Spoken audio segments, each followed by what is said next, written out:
Hello everyone and welcome back to Kitchen Witch Wednesdays with the Mead Mashers Guild. I'm your mead maiden Courtney, and today we are going to be making a beef pot pie with Buckaroo buckwheat mead from Chinook. Stay tuned.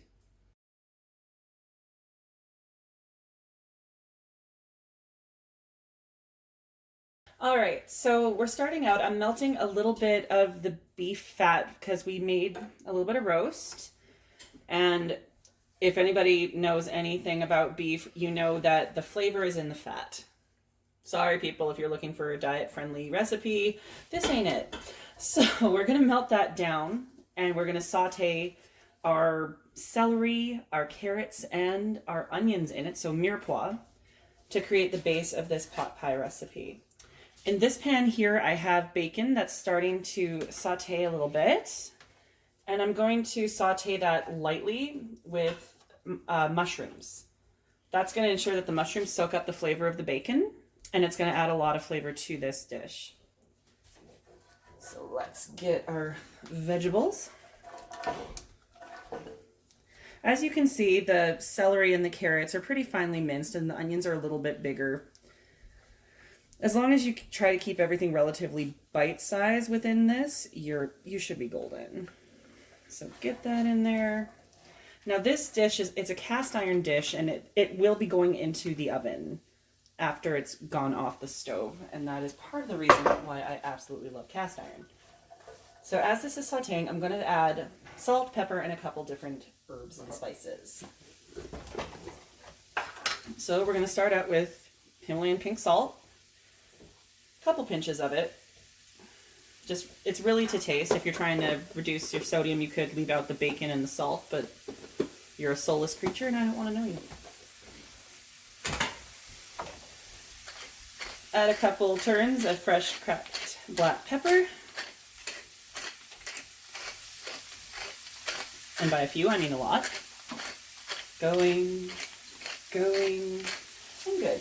Let's stir that about.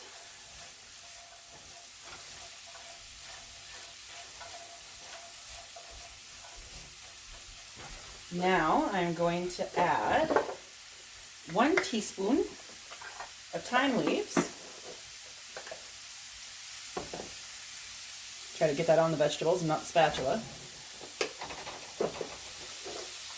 And 1 teaspoon of tarragon. Just dried herbs. If you want to use fresh, that is perfectly okay. It's whatever you've got handy. I just find dried herbs are a lot easier to try and manage. So stir that in.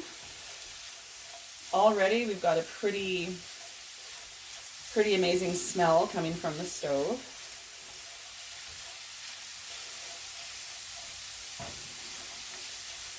All right, so let's stir that bacon around a little bit. It's already starting to brown, so I'm going to turn that down, because I said gentle.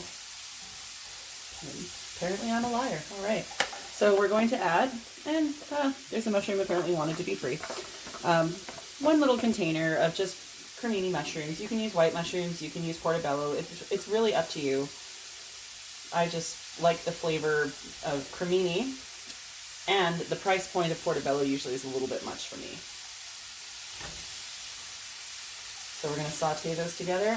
And whenever you're sauteing mushrooms, it's always also good to add a teensy bit of salt. Just to get the juices going. Now to this part of the recipe, I'm going to add, I'm a garlic fiend, so you don't have to use as much as I'm using. I'm using about 2 tablespoons of minced garlic.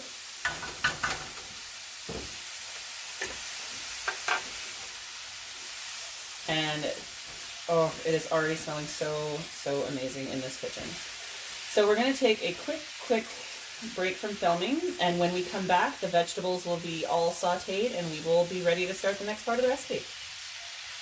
Alright, so everything's now been sauteed properly. Like, we've got a little bit of a softness to the celery, the carrots, and the onions, and that's partially why I cook them separately from the mushrooms and that, because they take far less cooking time. Also, I should have mentioned, this is about 1 large onion, 2 large carrots, and 2.5 stalks of celery that I have sauteed. So now I can add the mushrooms and bacon.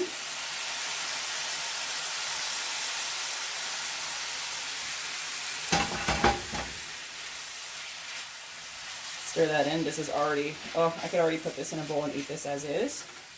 But that would kind of ruin the whole part of, you know, making a recipe. So I'm going to now add my beef. Yeah. Doesn't that look amazing? If you're going to make a beef pot pie, you make a beef pot pie.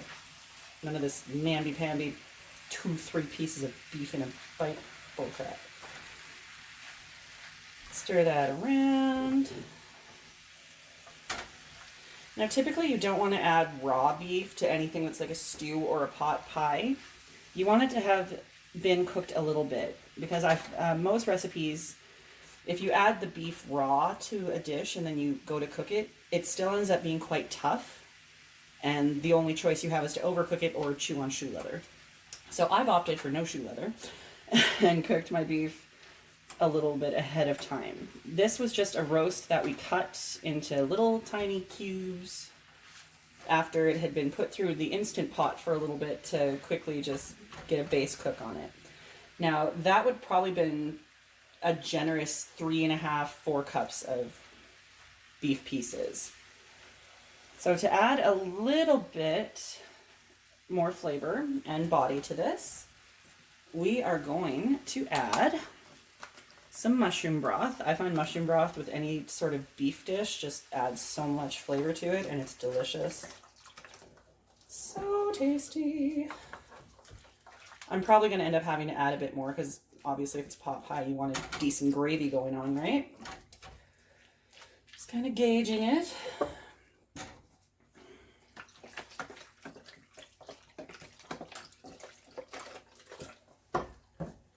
Now I've almost used the whole container, and you can see I've got a good layer of liquid in here.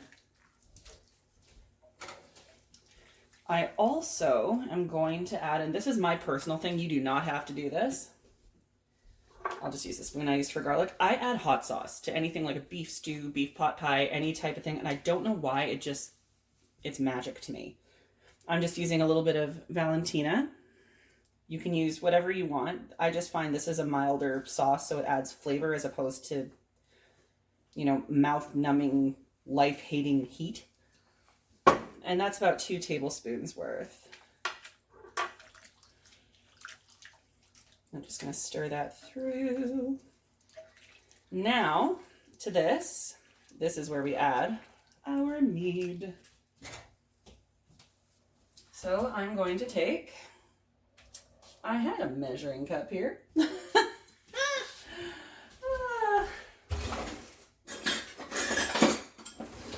Good job, Courtney.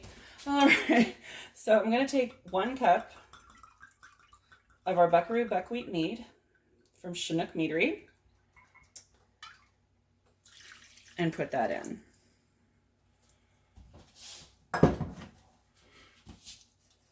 Going to turn up the heat to about a medium high because we really want to get quite a bit of heat going through this. We want to reduce the fluid a little bit before we add the slurry, which is a flour water mixture. And that's going to thicken this and turn this into a very nice gravy. So when we come back, this will be a little bit reduced and ready for a lid. All right, now as you can see, the slurry has done its job. It's thickened the sauce. Great. Or yeah, I'm a mess. Don't judge me. I'm cooking in a kitchen. This is not a professional set. But you can see that there's quite a bit of thickness here now, and that's going to thicken just a little bit more as it bakes. Now I have preheated my oven to 325, and I have turned off my stove so that when I, put the lid on this thing, I don't burn myself, because that would just, icing on the cake. So I'm going to grab that lid. Now this is short crust pastry, and I've rolled it out to about quarter between 1/4 inch, 1/2 inch thickness. Now I'm going to take my little knife here and cut around, leaving about 1/2 inch around the exterior. And that's going to help us form the edge of this lid. Yeah, I'm just going there. Now I'm trying to work quick because short crust pastry is supposed to be cold. It has butter in it. And we don't want to melt off pieces of the lid before we had a chance to roll it up. Alrighty then. So now you can take your corners and just start rolling it and set it just inside.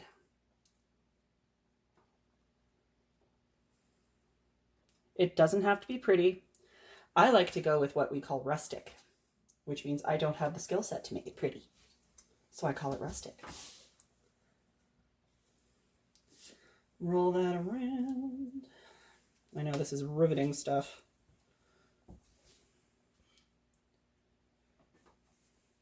Now, one of the things with pot pie that you do have to remember, ooh, there's a lot of dough there, so let's just reduce that amount right now.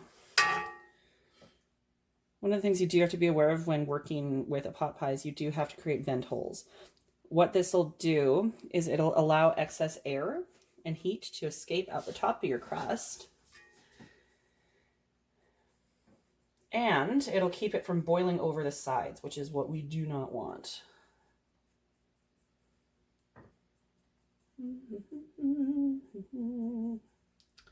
And I'm just seeing, I'm curious to see if it'll actually cook in an MMG. More than likely it's not going to do much of anything, but you know, dare to dream. A couple more vent holes because we really do not want this boiling over in our oven.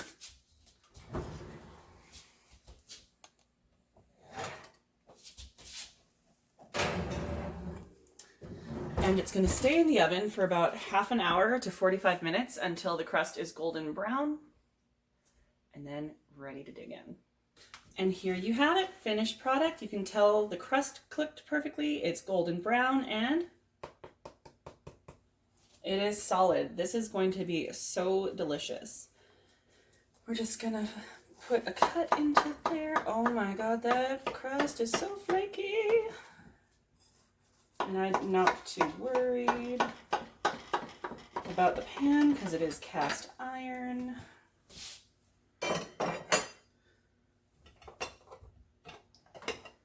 I'm trying to find a good spoon to dish this out.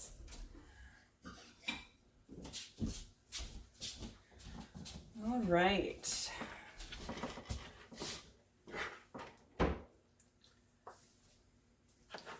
You can see all of that gorgeous filling is just beautifully cooked. Now, normally you would wait about 20 minutes to a 1/2 hour to let this really set, but we're impatient here at the Mead Mashers Guild and we want to eat this now. All right, so here you have it, beef pot pie with mead. Smells really good. It smells amazing. Here is yours. Now, I've also topped this with a little bit of chopped parsley, and it just adds a little bit of freshness and cuts the richness of the filling and the crust a little bit. Well, of course it's hot. It just came out of the oven. Oh, blow on it first, you big tit.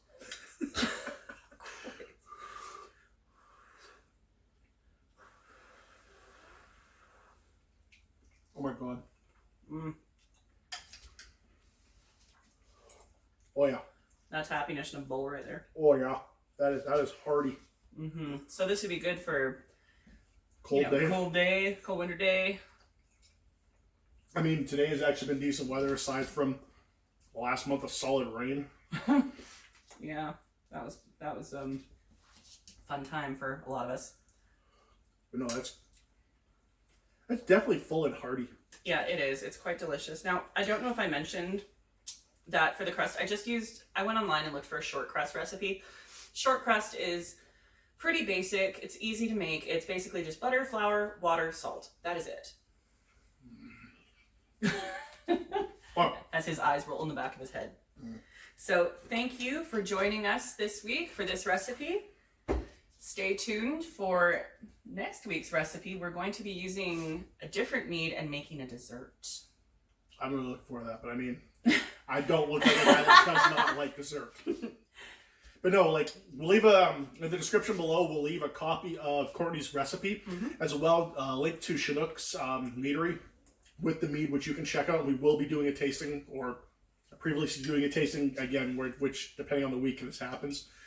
But yeah, no, this is great. Hearty, full of, I'm so hungry. This Not is so diet good. friendly. No. Leave it at the door. But definitely good. But thank you, Courtney. Thank you for having me. For more great food. And we'll see you next time. Bye.